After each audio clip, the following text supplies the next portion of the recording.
Forces and laws of motion, class 9. What is force? It is a push or pull of an object that produces an acceleration in the body on which it acts. मतलब क्या हुआ? इसका मतलब हुआ किसी भी object को अगर हम खींचते हैं या धक्का देते हैं तो उसमें एक वेलोसिटी प्रोड्यूस होती है, वो मूव करता है. That is known as the acceleration, that is the change in velocity. This is known as force. SI unit है फोर्स की न्यूटन. न्यूटन ने क्योंकि सबसे पहले इसको डिस्कवर किया था, उन्होंने ही फोर्स के बारे में सबसे पहले बताया था, तो इसीलिए हमने नाम दिया इसको, या हमने यूनिट रखी फोर्स की न्यूटन. एक्चुअल में न्यूटन से पहले भी दो साइंटिस्ट हुए थे, गैलीलियो हुए थे और एक थे डिस्कार्टी. तो उन्होंने फोर्स के बारे में सबसे पहले बताया था, लेकिन न्यूटन ने क्योंकि और भी लॉज दिए थे, इसलिए न्यूटन का नाम ही सबसे ज्यादा लिया जाता है. Now what are the characteristics of forces? Force में मैग्नीट्यूड होता है, स्ट्रेंथ होती है, डायरेक्शन होता है, इसीलिए इसको हम एक वेक्टर क्वांटिटी कहते हैं. एसआई यूनिट न्यूटन हो गई. रिप्रेजेंट करते हैं फोर्स को कैपिटल एफ से. Now what are the effects of forces? Effects of forces का मतलब हुआ कि फोर्स क्या क्या काम कर सकता है, कौन से ऐसी चीजें हैं जिन्हें फोर्स अप्लाई करने से हम किसी भी बॉडी के अंदर, किसी भी ऑब्जेक्ट के अंदर हम चेंजेस फील करते हैं. So it can move a stationary body. Stationary body को ये मूव कर सकता है. मूविंग बॉडी को ये रोक सकता है, स्टॉप कर सकता है. It can change the speed of the body. It can change the direction of motion of a body. It can change the shape of a body. इसको हम एक छोटे से एग्जाम्पल से मैं आप लोग को एक्सप्लेन करती हूँ.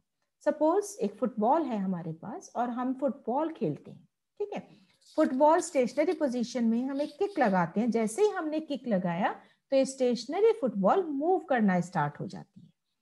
अब मूविंग फुटबॉल जब आई, मान लो एक प्लेयर ने दूसरे प्लेयर के पास में उस फुटबॉल को किक मार के पहुंचा दिया. अब जो अगला प्लेयर है या जो गोल के पास में खड़ा है, वो क्या करेगा? एक फोर्स लगाएगा उस मूविंग बॉडी को स्टॉप करने के लिए.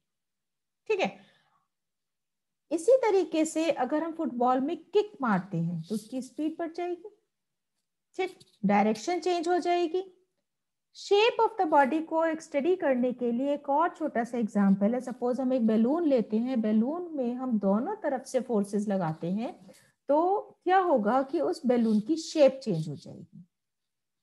जो राउंड शेप का बैलून है वो ऑब्लॉन्ग शेप का या ओवल शेप का बन जाएगा. एक और एग्जांपल है इसका कि मान लीजिए हमें चपाती बनानी है, हमने डो बनाया, डो को हमने एक सर्कुलर बॉल की तरह से रखा, और जब हम उस पर फोर्स लगाते हैं तो उस डो की शेप चेंज हो जाती है. So these are the effects of forces with which we can move a stationary body, it can stop a moving body, it can change the speed of the body, it can change the direction of motion of a body, and it can change the shape of the body. Now, how many types of forces are there? There are two types of forces, that is the balanced force and the unbalanced force. Balanced force और unbalanced force में एक basic सा difference है कि अगर balanced forces हैं, इनका resultant zero होता है. कैसे होता है देखो, फिर से हम एक एग्जांपल ले लेते हैं कि हमने एक टग ऑफ वॉर लिया, जिसे हम हिंदी में रस्सा खींच बोलते हैं. दो टीम्स हैं, दोनों टीम्स इक्वल मैग्नीट्यूड का इक्वल फोर्स लगाएंगी इस रोप के ऊपर. And because the forces are equal, therefore the team, या हम ये कह सकते हैं rope, it does not move in either side. वो रोप किसी भी साइड में मूव नहीं करेगी, because the forces which are equal in magnitude, they are known as the balanced forces. जिसमें जो रिजल्टेंट था, क्योंकि मूवमेंट नहीं था रोप का, कोई भी टीम किसी भी डायरेक्शन में मूव नहीं कर रही है, it means the forces comes out to be zero. Now what are the characteristics of balanced forces? Balanced forces, they do not cause any change of state of an object. They are equal in magnitude and they are opposite in direction. Opposite direction में है क्योंकि एक ने force लगाया left side में तो दूसरे ने फोर्स लगाया राइट साइड में. Balanced forces can change the shape and size of an object. इसका फिर वही एग्जांपल हो गया कि हमने एक बैलून को प्रेस किया फ्रॉम अपोजिट साइड, हमने दोनों हाथों से उस बैलून को प्रेस किया. The size and shape of the balloon will change. जो राउंड शेप का बैलून था वो ऑब्लॉन्ग शेप में या ओवल शेप का हो गया. ठीक है, नेक्स्ट हो जाता है अनबैलेंस्ड फोर्स. अनबैलेंस्ड फोर्स में resultant of applied forces, they are greater than zero. These forces are called as unbalanced force. अब देखो एक और एग्जांपल यहाँ पर है, ये ट्रक का एग्जांपल है जिसमें मैं बैलेंस्ड और अनबैलेंस्ड फोर्सेस दोनों को ही आप लोग को एक्सप्लेन करूंगी। देखिए मेनली क्या है, इस ट्रक के ऊपर 4 फोर्सेस लग रहे हैं, 4 टाइप के फोर्स लग रहे हैं। पहला फोर्स हो गया ग्रेविटेशनल फोर्स। ग्रेविटेशनल फोर्स जो अर्थ लगा रही है इस ट्रक के ऊपर अपनी तरफ पुल करने के लिए। दूसरा फोर्स हो गया ग्राउंड का फोर्स या अर्थ का फोर्स जो कि इस ट्रक को ग्राउंड के अपवर्ड डायरेक्शन में ऊपर की तरफ लगा रही है। एक हो गया फोर्स ऑफ पुश जो कि हम ट्रक को आगे की तरफ पुश कर रहा है ये। दूसरा हो गया फोर्स, जो चौथा फोर्स हो गया that is the force of friction. This force of friction it opposes the motion of the object और it opposes the push force which is applied by this person. अब क्या है कि जो ग्रेविटेशनल फोर्स है ये तो ट्रक को नीचे की तरफ लेके जाएगा, लेकिन जो ग्राउंड का अपवर्ड फोर्स है वो उस फोर्स को, ग्रेविटेशनल फोर्स को बैलेंस कर देगा। बैलेंस करने की वजह से क्या होगा कि जो रिजल्टेंट फोर्स है वो 0 हो गया। ट्रक ना तो अर्थ के अंदर की तरफ जाएगा ना ही वो फ्लाई ऑफ करेगा। जो पुश फोर्स है वो ट्रक को आगे की तरफ धकेलेगा, लेकिन फ्रिक्शनल फोर्स ट्रक को पीछे की तरफ लेके जाएगा। So these two forces they are also balanced one unless and until one of the force will be the greater one. ठीक है, ये तो हो गया बैलेंस। लेकिन अगर हमें अनबैलेंस्ड फोर्स को स्टडी करना है तो उस केस में क्या होगा, अगर ये पर्सन जो यहाँ पर खड़ा है ये ज्यादा फोर्स लगा देता है, ज्यादा फोर्स लगा देता है in comparison to the frictional force, तब ये ट्रक आगे की तरफ मूव कर जाएगा। इस केस में unbalanced force it is greater than the 0 force and these are known as the unbalanced forces. Unbalanced forces के कैरेक्टरिस्टिक्स क्या हो गए? It can change the speed and position of an object, it can change the shape and size of the object. Now कुछ common forces और भी हैं, जैसे muscular force हो गया। मस्कुलर फोर्स जो एक्सर्ट होता है by the human body muscles. Gravitational force it is the tractional force which is applied or exerted by the earth on an object in downward direction। नीचे की तरफ जो force खींचता है किसी भी ऑब्जेक्ट को, that is known as the gravitational force of the earth. Now what is the frictional force? It is the force which opposes the motion of an object while being in contact with the other object. It always acts in a direction opposite to the direction of motion of the object. It is known as the frictional force. देखिए जैसे एक block है, block को हमने क्या किया, हमने surface के ऊपर रखा और एक हमने पुशिंग फोर्स अप्लाई किया। जब हम पुशिंग फोर्स अप्लाई करते हैं तो ये जो ब्लॉक है ये ब्लॉक भी अपना एक फोर्स अप्लाई करेगा on this block but in the direction opposite to the pushing force. So these two forces they act on the same object but in the opposite direction. एक और type का force होता है that is known as the air resistance.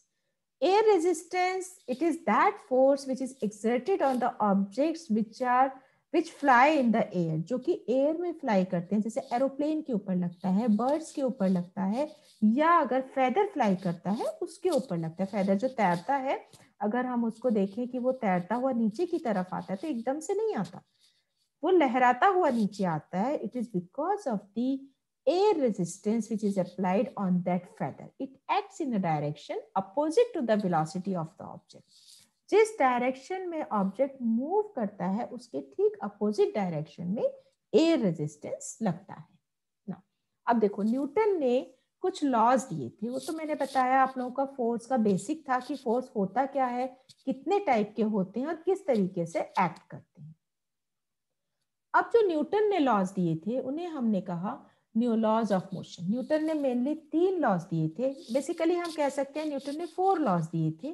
3 laws दिए थे उन्होंने horizontal direction के लिए और 1 लॉ दिया था उन्होंने लॉ ऑफ ग्रेविटेशन। लेकिन इन चारों लॉज को हम मैकेनिक्स में स्टडी करते हैं जो कि हमारे आज भी काम में आते हैं। ठीक है, तो लॉज ऑफ मोशन में मोशन, किसी भी ऑब्जेक्ट का मोशन, उसको कैसे हम फोर्स के साथ में रिलेट करते हैं, इन सबको इसमें एक्सप्लेन किया हुआ है। एक के बाद एक हम लॉज को स्टडी करते चले जाएंगे। तो सबसे पहले स्टडी करेंगे about the first law of motion. First law Newton का क्या बताता है कि अगर कोई बॉडी रेस्ट में है तो वो रेस्ट में ही रहेगी जब तक कि उसके ऊपर कोई एक्सटर्नल फोर्स ना लगे। अगर एक बॉडी यूनिफॉर्म मोशन में है तो वो मोशन में ही रहेगी, वो चलती ही रहेगी जब तक कि उसके ऊपर कोई अनबैलेंस्ड फोर्स ना लगे। ठीक है, so this is first law of motion. Statement के फॉर्म में क्या हुआ, an object remains in a state of rest or of uniform motion in a straight line unless compelled to change that state by an applied force to change its state of rest or of uniform motion।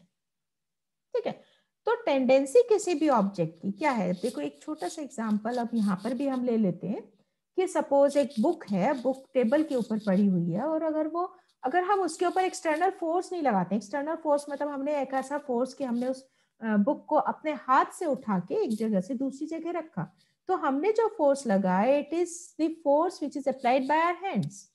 तो book तब तक rest में रहेगी, तब तक उसी जगह पर रखे रहेगी जब तक कि हम उसे खुद से उठाकर फोर्स लगाकर एक जगह से दूसरी जगह पर नहीं रखते हैं। इसी तरीके से अगर एक बाइसिकल है या एक बॉल है, तो बॉल तब तक मूव करती रहेगी जब तक कि उसके ऊपर एक एक्सटर्नल फोर्स नहीं लगेगा। अब ये जो एक्सटर्नल फोर्स है ये कौन सा फोर्स हुआ, एक्सटर्नल फोर्स हुआ फ्रिक्शनल फोर्स, जो कि ग्राउंड ने लगाया उस बॉल के ऊपर। अगर फ्रिक्शनल फोर्स नहीं होता तो बॉल लगातार मूव करती रहती। ठीक है, इसके लिए हम एक और एग्जांपल ले सकते हैं। सपोज हमने रफ सरफेस की जगह पर हमने आइस ली, और आइस के ऊपर या बहुत ही ऑयली सरफेस हमने ले ली जिसपे हमने ऑयल डाल दिया, और उसके ऊपर हमने बॉल को मूव करना स्टार्ट किया। अब देखो यहाँ पर क्योंकि आइस क्या है, आइस में फ्रिक्शन नहीं है, इसी तरीके से ऑयली सरफेस के ऊपर फ्रिक्शन नहीं है, तो जो बॉल है वो ज्यादा डिस्टेंस पर जाकर रुकेगी।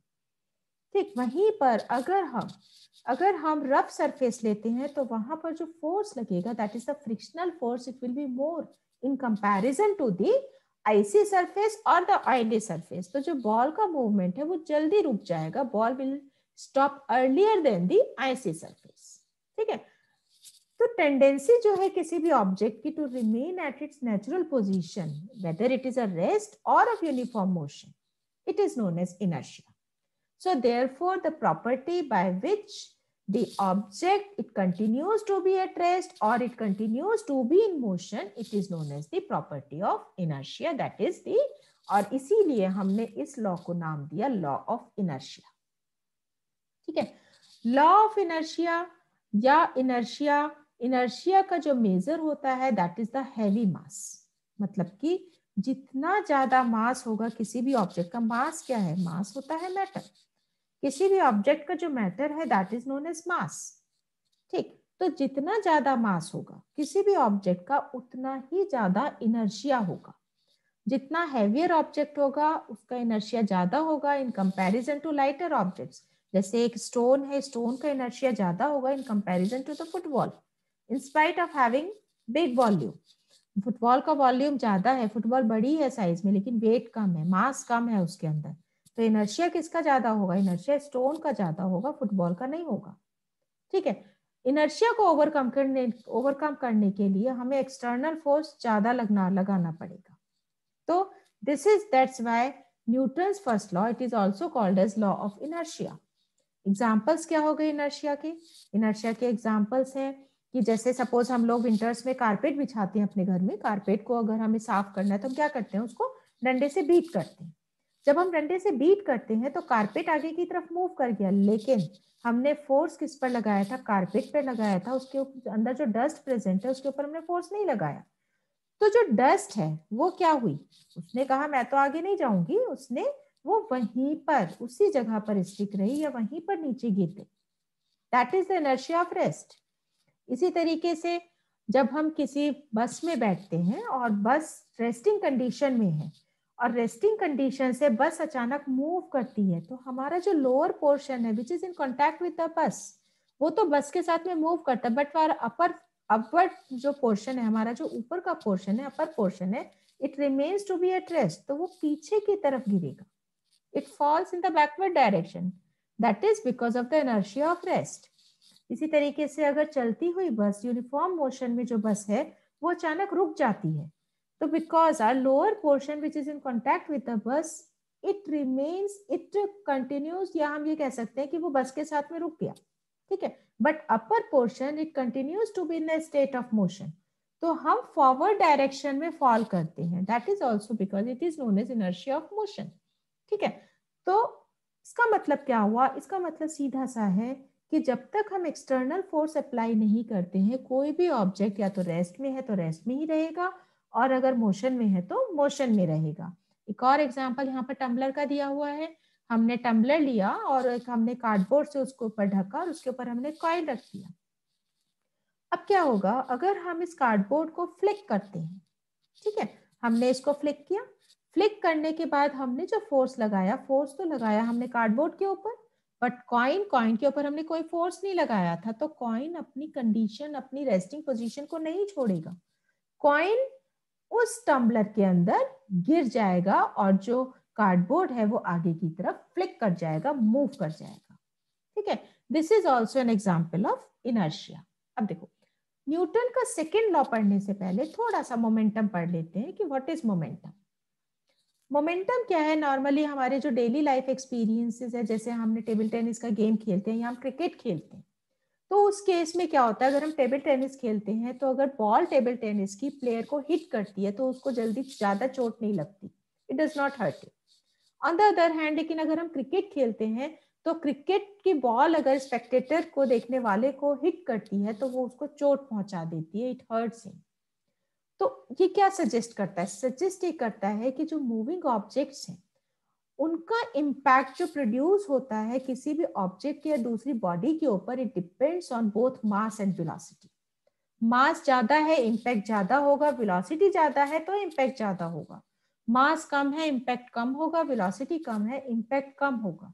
तो इसका मतलब क्या हुआ, इसका मतलब हुआ कि कुछ क्वांटिटीज हैं जो कंबाइन करती हैं ऑब्जेक्ट के मास को और वेलोसिटी को, and which is known as the momentum, and it was also introduced by Newton. तो मोमेंटम को हम कैसे डिफाइन कर सकते हैं, it can be defined as mass in motion. जितने भी ऑब्जेक्ट्स हैं सबके पास मास होता है, अगर ऑब्जेक्ट मूव करता है तो उसमें मोमेंटम होगा, अगर ऑब्जेक्ट मूव नहीं करता है, वेलोसिटी जीरो है, तो मोमेंटम भी जीरो हो जाएगा। तो मोमेंटम क्या हो गया, मोमेंटम को रिप्रेजेंट करते हैं हम स्मॉल पी से, और उसको हम फॉर्मुलेटेड कर सकते हैं mass into velocity, that is mv। Momentum में क्योंकि डायरेक्शन होती है, मैग्नीट्यूड होता है, so it is a vector quantity, और इसकी डायरेक्शन सेम होती है जो डायरेक्शन वेलोसिटी की होती है। एसआई यूनिट होती है मोमेंटम की किलोग्राम मीटर पर सेकेंड। देखो, मास की जो यूनिट है that is kilogram, and velocity की यूनिट होती है मीटर पर सेकेंड। तो एसआई यूनिट हो जाएगी मोमेंटम की kilogram metre per second.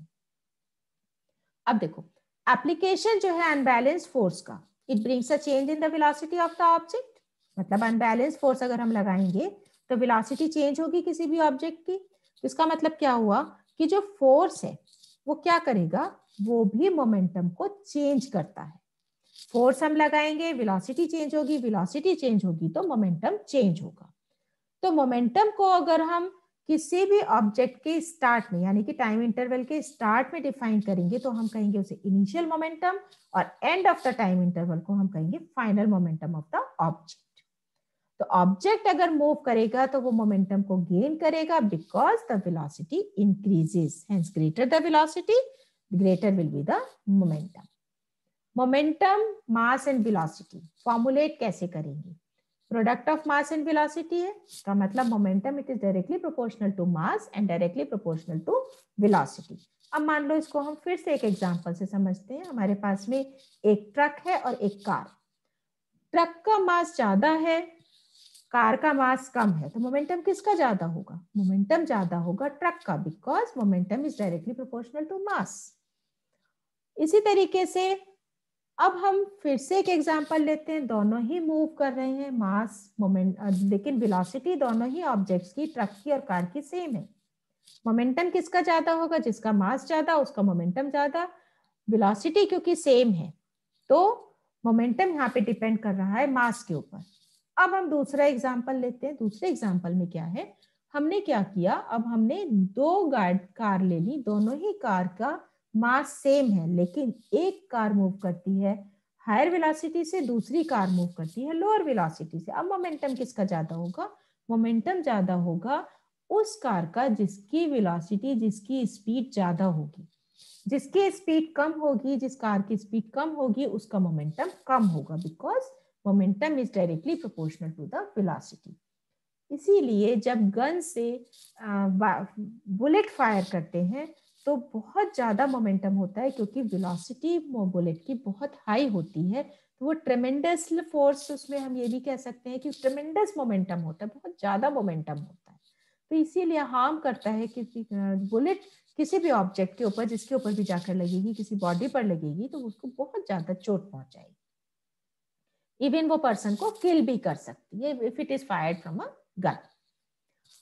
Momentum किसी भी ऑब्जेक्ट का स्टेट ऑफ रेस्ट में जीरो होगा, अभी बताया मैंने, अगर वेलोसिटी जीरो है तो मोमेंटम भी जीरो हो जाएगा। यूनिट मोमेंटम की that is kilogram metre per second. Now अब देखो सेकेंड लॉ ऑफ मोशन जो न्यूटन ने दिया था, it relates with the momentum, momentum के साथ में रिलेट करता है, और ये रिलेशनशिप बताता है between the force and acceleration. तो सेकेंड लॉ ऑफ मोशन क्या स्टेट करता है? Second law of motion, it states that the rate of change of momentum of an object, it is proportional to the applied unbalanced force in the direction of force. क्यों unbalanced क्यों कहा? Unbalanced कहा because unbalanced force he momentum को create करेगा। अगर balance force होगा तो movement ही नहीं होगा, मूवमेंट नहीं होगा, वेलोसिटी जीरो तो मोमेंटम जीरो।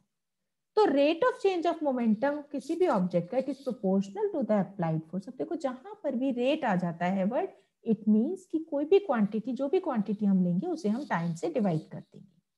तो न्यूटन का सेकेंड लॉ अगर हम फॉर्मुलेट करेंगे, so force is directly proportional to change in momentum upon time taken. अब देखो सपोज एक ऑब्जेक्ट है जिसका मास m है, वो स्ट्रेट लाइन में मूव कर रहा है with an initial velocity u। If it is uniformly accelerated, then its velocity will become v. Time t हो गया, कांस्टेंट फोर्स है, ठीक है, जो कि टाइम t में अप्लाई हो रहा है, तो फाइनल मोमेंटम और इनिशियल मोमेंटम क्या हो जाएंगे? इनिशियल मोमेंटम होगा mu और फाइनल मोमेंटम हो जाएगा mv। चेंज इन मोमेंटम क्या होगा? Final momentum minus initial momentum, that is p2 minus p1। तो rate of change of momentum क्या हो जाएगा? Rate of change of momentum हो जाएगा m into v minus u upon t, क्योंकि m को हमने यहाँ पर कॉमन निकाल लिया है, तो यहाँ पर हो जाएगा v minus u upon T. अब देखो मैथमेटिकल फॉर्मुलेशन अगर हमें न्यूटन के सेकेंड लॉ ऑफ मोशन का करना है, तो हम क्या करेंगे? Let mass of a moving object it is m and its velocity changes from u to v in the time interval t। तो इनिशियल वेलोसिटी u है, फाइनल वेलोसिटी v हो गई, मोमेंटम हो गया mass into velocity, initial momentum mu and final momentum will be mv।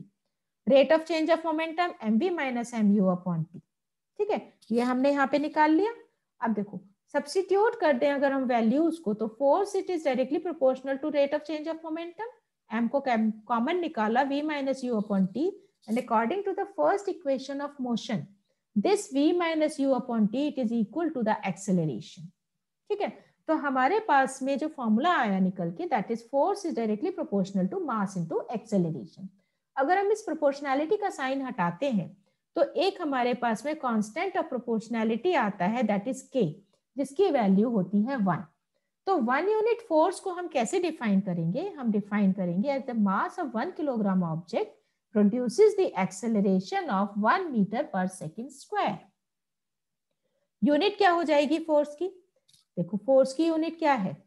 1 kilogram, it is the unit of mass. Acceleration की unit हो गई metre per second square. दोनों को अगर हम कंबाइन कर देंगे तो kilogram metre per second square, which is equal to 1 Newton. Newton हमने, क्योंकि हमें रिगार्ड देना था न्यूटन को, इसीलिए हमने फोर्स की यूनिट रखी न्यूटन। ठीक है, अब देखो न्यूटन का सेकेंड लॉ के एप्लीकेशंस क्या हैं एवरीडे लाइफ में? जब भी क्रिकेट खेलते हैं प्लेयर्स, तो आपने देखा होगा कि जो फील्डर है वो क्रिकेट बॉल को कैच करते समय अपने हाथ को पीछे की तरफ लेके जाता है। क्यों लेके जाता है पीछे की तरफ? वो क्या करता है? टाइम पीरियड बढ़ा देता है to reduce the momentum. Speed जो है बॉल की बहुत तेज है, बहुत ज्यादा होती है, तो मोमेंटम बहुत ज्यादा होगा। उस मोमेंटम को रिड्यूस करने के लिए, जीरो पर लाने के लिए, वो हाथ को पीछे तक ले जाकर बॉल की स्पीड को कम कर देता है, जीरो कर देता है। जब बॉल की स्पीड जीरो हो जाती है तो मोमेंटम जीरो हो जाता है और it prevents the hands of fielder from getting hurt. दूसरा एग्जाम्पल है एथलीट्स को, आप लोगों ने देखा होगा कि लॉन्ग और हाई जंप जब भी करते हैं तो या तो सैंड बैट के ऊपर करते हैं या कुशन बैट के ऊपर करते हैं, मोटे मोटे गद्दे होते हैं या सैंड होती है, रेत बिछी होती है। उससे भी क्या होता है कि जो पैर हैं, जो फीट हैं एथलीट के, वो सैंड में या उस पिलो के अंदर या गद्दे के अंदर तक चले जाते हैं to reduce the momentum. Momentum zero हो जाता है और एथलीट को चोट नहीं लगती है। तीसरा एग्जाम्पल होता है seat belt in car. Car के अंदर हम सीट बेल्ट लगाते हैं to prevent the passenger from getting thrown in the direction of motion.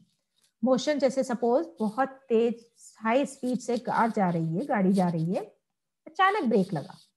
अचानक जैसे ही ब्रेक लगा तुरंत क्या होता है कि सीट बेल्ट पैसेंजर को आगे गिरने से रोकता है, वो टाइम को बढ़ा देता है, टाइम बढ़ा देता है to fall in the forward direction. Momentum क्या हो गया, रिड्यूस हो गया। मोमेंटम रिड्यूस होते ही पैसेंजर को चोट कम लगेगी, या लगेगी तो, या तो बिल्कुल ही नहीं लगेगी, या लगेगी तो कम लगेगी। अब आ जाता है न्यूटन का थर्ड लॉ। न्यूटन का थर्ड लॉ क्या स्टेट करता है, that there is always reaction for every action but in opposite direction and it is of equal magnitude. अगर हम दो फोर्सेस अप्लाई करते हैं, एक हमने लिया, मान लो सपोज, फिर से हम एक एग्जांपल ले लेते हैं। एग्जांपल हमने क्या लिया कि एक पर्सन है, बहुत तेजी से वो रोलर स्केट्स के ऊपर है, दौड़ता हुआ रोलर स्केट से स्केटिंग करता हुआ आया, वॉल की तरफ आया और वॉल से टकराया। जितना फोर्स उसने वॉल के ऊपर लगाया उतना ही फोर्स वॉल ने उस स्केटर के ऊपर लगाया। ठीक है, तो क्या होगा कि जो स्केटर है, जो स्केटिंग कर रहा है पर्सन, वो एकदम पीछे की तरफ मूव करेगा। जिस फोर्स के साथ, जितने मैग्नीट्यूड के साथ वो वॉल से टकराया था, उतने ही मैग्नीट्यूड के साथ वो पीछे की तरफ आ जाएगा। तो एक हो गया एक्शन एंड दूसरा फोर्स हो गया जो वॉल ने लगाया, that will be the reaction force but in the opposite direction, they have equal magnitudes. तो forces, these forces they act on different objects and never on the same object। कभी भी दो forces जो action और reaction है वो एक object पर मतलब नहीं लगते हैं, वो हमेशा डिफरेंट ऑब्जेक्ट्स के ऊपर लगते हैं। These two opposing forces they are known as action and reaction forces। तो थर्ड लॉ क्या स्टेट करता है, that action and reaction forces will be same but their acceleration will depend on their masses. Acceleration mass पर depend करता है, जितना ज्यादा मास होगा उतना ही एक्सेलरेशन कम होगा, because acceleration is inversely proportional to the mass. अगर हम न्यूटन का सेकेंड लॉ देखते हैं, सेकेंड लॉ क्या था, देखो सेकेंड लॉ पे हम फिर से आ जाते हैं। ये सेकेंड लॉ था हमारा, सेकेंड लॉ था acceleration is equal to F upon M, यानी कि जो मैंने formula F is equal to M A लिया था, उसको अगर हम इस तरीके से लिखते हैं तो acceleration it is inversely proportional to the mass. Mass के इनवर्सली प्रोपोर्शनल है, जितना ज्यादा मास उतना ही कम एक्सेलरेशन, जितना कम मास उतना ही ज्यादा एक्सेलरेशन, मतलब मूवमेंट ज्यादा हो गया। मास कम है, मूवमेंट ज्यादा, मास ज्यादा है तो मूवमेंट कम, वेलोसिटी कम। अगेन फिर हम यहाँ पर आ जाते हैं, एग्जाम्पल क्या है न्यूटन के थर्ड लॉ के। Walking of a person, person is able to walk because of the Newton's third law of motion. During walking, a person pushes the ground in backward direction and in reaction, the ground also pushes the person with equal magnitude of force but in opposite direction. This enables him to move in forward direction against the motion. जब भी person walk करता है तो walk करते हुए अपने ground को backward direction में push करता है, उसके reaction में ground उस person को forward direction में पुश करती है विद इक्वल मैग्नीट्यूड। जितना फोर्स पर्सन ने लगाया ग्राउंड के ऊपर, ग्राउंड ने भी उतना ही force in the form of reaction लगाया पर्सन के ऊपर। रिकॉइल ऑफ अ गन, जब बुलेट को हम गन से फायर करते हैं तो बुलेट भी पुश करती है गन को but in opposite direction with equal magnitude of force. अब देखो क्योंकि गन का मास ज्यादा है तो गन क्या करेगी, ज्यादा फोर्स लगाएगी ऑन द बुलेट। ठीक है, मतलब फोर्स का मैग्नीट्यूड तो बराबर है, लेकिन फील क्या होगा कि गन ने ज्यादा फोर्स लगाया बिकॉज ऑफ द हाई मास, लेकिन उतना ही मैग्नीट्यूड का फोर्स बुलेट ने भी लगाया गन के ऊपर, लेकिन गन का क्योंकि मास ज्यादा है तो वो फील नहीं होगा और हमें ऐसा लगेगा कि एक जर्क आया, बैकवर्ड जर्क आया गन के अंदर, जो कि हमारे शोल्डर पर हमने फील किया। ठीक है, एक और एग्जांपल है propulsion of boat in forward direction. Seller क्या करता है, अपने ओर से जो उसका एक डंडा होता है जिससे वो वाटर को, पानी को पीछे की तरफ धकेलता है, तो रिजल्टेंट फोर्स में क्या हुआ कि वाटर ने भी, पानी ने भी क्या किया, उस बोट को आगे की तरफ धकेला। ठीक है, इन द फॉरवर्ड डायरेक्शन। तो फोर्स जितना अप्लाई किया ओर ने, उतना ही फोर्स वाटर ने भी अप्लाई किया on the other, but in opposite direction. अब न्यूटन के थर्ड लॉ के ऊपर ही बेस्ड है law of conservation of momentum. So according to law of conservation of momentum, when two or more bodies acts upon each other, their total momentum remains constant, provided no external forces are acting. देखो, momentum create नहीं होता, destroy भी नहीं होता. When this law is applied for a collision between two bodies, अगर दो bodies के बीच में collision होता है, एक्सीडेंट होता है, तो जो टोटल मोमेंटम है कोलाइडिंग बॉडीज का before collision and after collision, ये इक्वल होगा। ठीक है, अब देखो law of conservation of momentum को मैं एक फिर से एक एग्जांपल से बता देती हूँ कि मान लो हमारे पास में कार है और एक हमारे पास में ट्रक है। दोनों के बीच में जब कॉलिजन होगा तो जितना मोमेंटम कार का होगा वो मोमेंटम, और जितना मोमेंटम ट्रक का होगा, तो बिफोर कॉलिजन और आफ्टर कॉलिजन दोनों ही सेम होंगे, क्योंकि ट्रक का मास ज्यादा है तो उसका मोमेंटम ज्यादा होगा, कार का मास कम है, मोमेंटम कम होगा, तो ट्रक का मोमेंटम ट्रांसफर हो जाएगा into the momentum of the car. Car का मोमेंटम बढ़ जाएगा, ट्रक का मोमेंटम कम हो जाएगा। ठीक है, लेकिन वो कंजर्व रहेगा, वो एक्सचेंज तो हो जाएगा लेकिन डिस्ट्रॉय नहीं होगा। मैथमेटिकल फॉर्मुलेशन क्या है कंजर्वेशन ऑफ मोमेंटम का? दो ऑब्जेक्ट्स हैं, स्ट्रेट लाइन में मूव कर रहे हैं, वेलोसिटी ए ऑब्जेक्ट की ज्यादा है in comparison to the velocity of B. Initial velocity A की हो गई u1, बी की हो जाएगी u2, मास ए का है m1 एंड मास बी का हो गया m2। अब देखो यहाँ पर let the two objects collide after some time, दोनों ऑब्जेक्ट्स में कॉलिजन हुआ, 30 सेकेंड्स में वो रुक भी गए, तो ए की वेलोसिटी v1 हो गई, इनिशियल वेलोसिटी से फाइनल वेलोसिटी v1, बी की हो जाएगी v2। तो मोमेंटम हमने क्या पढ़ा था, मास इनटू वेलोसिटी, तो मोमेंटम ए का बिफोर कॉलिजन हो गया m1 u1 और आफ्टर कॉलिजन हो जाएगा m2 u2। After collision momentum ए का हो जाएगा m1 v1 और बी का हो जाएगा आफ्टर कॉलिजन m2 v2। हमने क्या पढ़ा था, rate of change of momentum it is equal to mass into rate of change in velocity, या mass into change in velocity per unit time, यही हमने पढ़ा था। तो इसको हम ऐसे भी लिख सकते हैं, rate of change of momentum of A during collision m1 v1 minus u1 upon t। ऐसे ही rate of change of momentum of B during collision is m2 is equal to v2 minus u2 upon t। ठीक है, हमने क्या किया, हमने values को simple substitute कर दिया according to the second law of motion. अब हम क्या करेंगे, न्यूटन का जो थर्ड लॉ था वो क्या था, to every action there is equal and opposite reaction. Action को हमने रिप्रेजेंट किया FAB से और हमने रिएक्शन को रिप्रेजेंट किया FBA से, क्योंकि देखो A ने हिट किया था B को, लेकिन उसी के रिवर्स ने या रिएक्शन फॉर्म में B ने उसी मैग्नीट्यूड के साथ में A को हिट किया और उसी सेम फोर्स के साथ में। मोमेंटम क्या है, दोनों का सेम है लेकिन इन opposite direction, action and reaction, इसीलिए हमने यहाँ पे नेगेटिव साइन लगा दिया। हमने FAB जो हमारा था, देखो FAB हमारा क्या था, m1 v1 माइनस u1 यहाँ पर है, ये हमने FAB को हमने क्या किया, आगे लिख दिया, मतलब कि हमने यहाँ पर लिख दिया इस जगह mv1 minus u1 upon t। इसी तरीके से जो रिएक्शन था FBA, रिएक्शन हमारा क्या था, m2 into v2 minus u2 upon t, ये वाला पोर्शन, ये इसको हमने कहाँ पर सब्स्टिट्यूट कर दिया, हमने यहाँ लिख दिया। t से हमारा t कैंसिल हो गया और जब हमने इसको सॉल्व किया तो हमारे पास में ये वैल्यूज आ जाएंगी। दोनों को हमने मल्टीप्लाई करेंगे और ब्रैकेट्स को ओपन करेंगे, ओपन ब्रैकेट करने के बाद में जो हमारे पास रिजल्ट निकल के आएगा वो आएगा m1 u1 plus m2 u2 is equal to m1 v1 plus m2 v2। मतलब क्या हुआ, ये क्या प्रूव कर रहा है, ये प्रूव करता है that the total momentum of object A and B before collision it is equal to the total momentum of object A and B after collision। This means that there is no loss of momentum, that is momentum is conserved.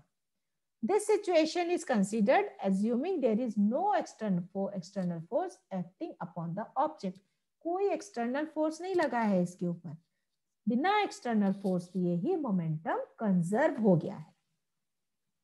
This is known as the law of conservation of momentum, which states that in a closed system the total momentum is constant. In the condition of collision के condition में क्या होगा? Velocity of the object which is moving faster, जो object बहुत तेज चल रहा था which is moving faster, उसकी velocity decrease हो जाएगी, and the velocity of the object which is moving slower, उसकी velocity increase हो जाएगी after collision. तो magnitude जो है loss of momentum का faster object, it is equal to the magnitude of gain of momentum by slower object after collision. Conservation of momentum के practical applications क्या हैं? बुलेट एंड गन, मैंने भी बताया. When bullet is fired from a gun, gun recoils in the opposite direction of bullet. Recoil of gun का मतलब क्या हो गया? जितना फोर्स, जिस मैग्नीट्यूड का फोर्स बुलेट ने गन के ऊपर लगाया, उसी मैग्नीट्यूड का फोर्स बुलेट ने गन के ऊपर लगाया.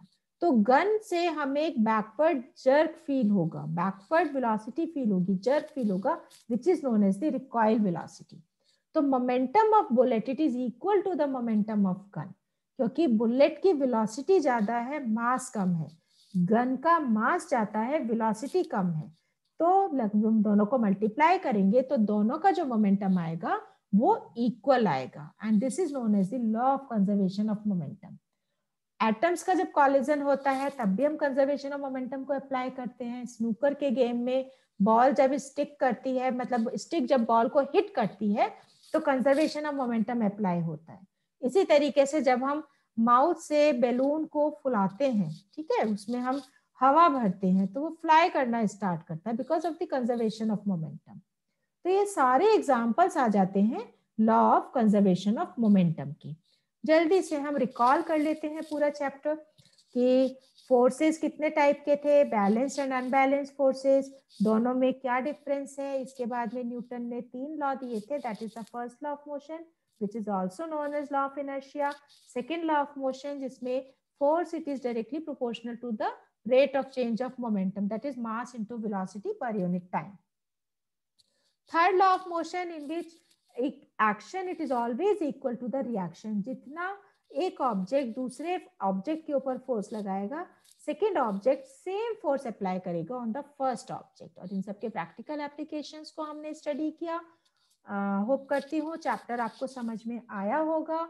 और इससे रिलेटेड फिजिक्स के जो दूसरे चैप्टर्स हैं, फर्स्ट चैप्टर मोशन या और आगे के भी चैप्टर्स हैं, या फिर साइंस के और केमिस्ट्री एंड बायो के चैप्टर्स के लिए आप लोग मेरा चैनल साइफॉक को सर्च कीजिए, उसमें आपको सब कुछ मिलेगा. अगर समझ में नहीं आता है, मैं अपना फ़ोन नंबर डिस्क्रिप्शन बॉक्स में दूंगी, आप मुझसे या मैसेजिंग के थ्रू, कमेंट्स के थ्रू आप लोग मुझसे कांटेक्ट कर सकते हैं, मैं आपको रिप्लाई दूंगी.